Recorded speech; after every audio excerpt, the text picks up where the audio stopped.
Grabe hamal ba? Yo, ano na snacks na panyaga? Panyaga. Ay, alas Nagutom na 12. ko. Alas 12 na. Oo, ba't ka panyaga? Nakaon tayo ng spaghetti. Pamatid guto. Ang imong panyaga, nagpamahaw ba? Snacks pa nanay, tapos panyaga. Grabe si chubby girl, no? Kaon ta guys. No, malusod na to tulay sang top north.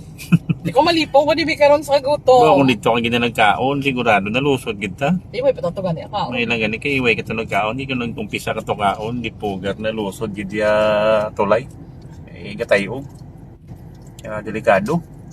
Yan. Ba, umayo na kayo daw wala gawag apiktar di ang bagyo.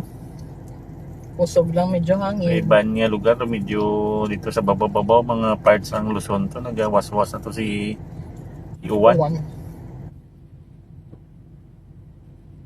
Diba naman kadlaw wala klase, Martes, Lunes, Martes. May maganina para at least ang imo kung ikaw ginikana ng imo nga Safe. ang imo blang inang pabinsaron daw medyo tawhay kay ti ang kabataan no ara sa balay nyo. Budlay man tukon sa eskwelahan kay budlay na kung may mga kalamidad bla. Eh, chubby girl, tuloy lang na kaon. Babay na sa nagalantaw si imo kay grabe gid hamal mo.